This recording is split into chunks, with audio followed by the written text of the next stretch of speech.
Herbert Reed. Dan kita lihat pada biodata beliau.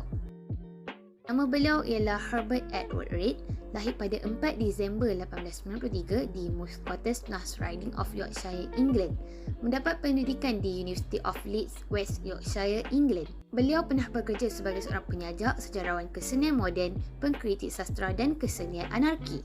Antara sumbangan beliau dalam bidang seni ialah beliau pernah menjadi profesor seni halus di University Edinburgh, UK, pernah menjadi editor majalah Trend Burlington, menjadi penganjur World Exhibition of Surrealism London, menjadi editor buku Surrealism, pernah menjadi pemegang amanah Tate Gallery dan sebagai kurator di Museum Victoria dan Albert. Beliau juga merupakan antara penulis terawal yang mengambil notis eksistensialism. Beliau pernah bertugas sebagai seorang profesor di Harvard University. Beliau juga banyak mengumpul karya kanak-kanak untuk membuat pameran seni di British kerana beliau sangat menghargai lukisan kanak-kanak. Beliau juga banyak memberi penglibatan kepada teori kreativiti kanak-kanak dengan serius. Antara hasil karyanya ialah Education Society, Art Society, Art Now, Art and Industry dan Art and Alienation. Pandangan beliau mengenai pendidikan seni. Beliau mengatakan bahawa seni adalah keindahan dan kemanusiaan. Di dalam bukunya Modern Art is an Old As Man, ada menyatakan bahawa seni membantu perpaduan manusia dalam pendidikan dan pembentukan diri. Seni juga adalah bertujuan untuk mendidik seseorang melalui ekspresi diri, komunikasi, pemerhatian dan pengetahuan. Dalam bukunya The Meaning of Art ada menyatakan seni sebagai percubaan untuk menyenangkan perasaan yang mengalami keindahan. Teori perkembangan lukisan kanak-kanak Herbert Reed. Terdapat 7 peringkat utama lukisan kanak-kanak. Peringkat pertama ialah peringkat contengan dalam lingkungan 2 hingga 4 tahun. Kanak-kanak pada peringkat ini akan menghasilkan pelbagai jenis contengan yang berbeza seperti contengan yang bermakna, tidak bermakna atau peniruan. Pelbagai jenis garisan akan digunakan untuk menghasilkan contengan, iaitu garisan berulang-ulang, berputar, berpancar dan sebagainya. Kita boleh lihat contoh gambar di bawah menunjukkan contengan yang dihasilkan oleh kanak-kanak 2 hingga 4 tahun. Peringkat kedua ialah peringkat garisan yang melibatkan kanak-kanak berumur 4 tahun. Kanak-kanak pada peringkat ini gemar melukis dengan menggunakan garisan yang mempunyai nilai dan kualiti yang berbeza. Kanak-kanak akan memilih figura sebagai tema paling utama, walaupun figura yang digambarkan tidak sempurna dan tidak logik dengan menggunakan pelbagai jenis garisan.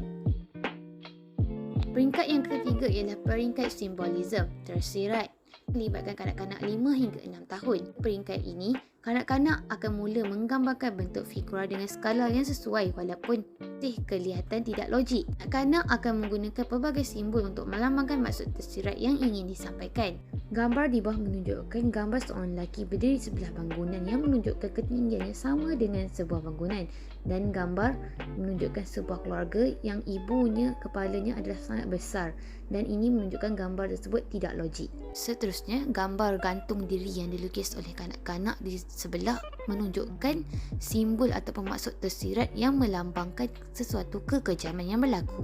Peringkat yang keempat ialah peringkat realism tersirat yang melibatkan kanak-kanak berusia 7 hingga 8 tahun.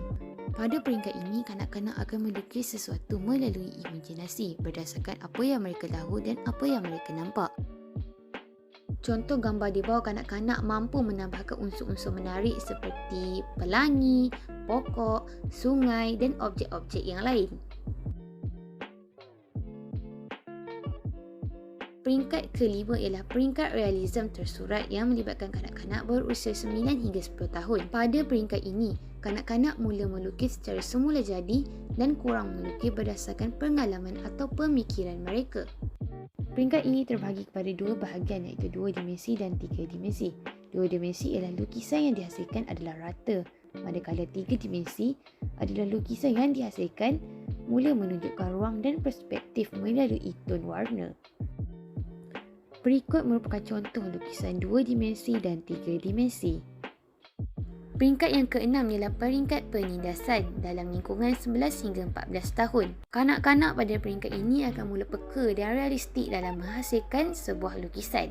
Mereka akan mula tahu bentuk-bentuk sebenar berdasarkan kepada apa yang diperhatikan dan cuba menghasilkan karya seperti apa yang dilihat. Kanak-kanak pada peringkat ini juga akan mudah berasa kecewa jika tidak dapat menghasilkan lukisan yang diinginkan. Peringkat yang ketujuh ialah peringkat kebangkitan perasaan artistik yang melibatkan remaja berusia 15 tahun. Pada peringkat ini, setiap lukisan yang dihasilkan mempunyai sifat artistik. Terdapat mesej yang tersirat yang ingin disampaikan seperti perasaan, emosi dan sebagainya. Boleh lihat contoh gambar buah apple di bawah dan gambar kereta. Anak-anak mampu melukis sesuatu dengan menggunakan teknik lukisan yang betul. Sekian, terima kasih.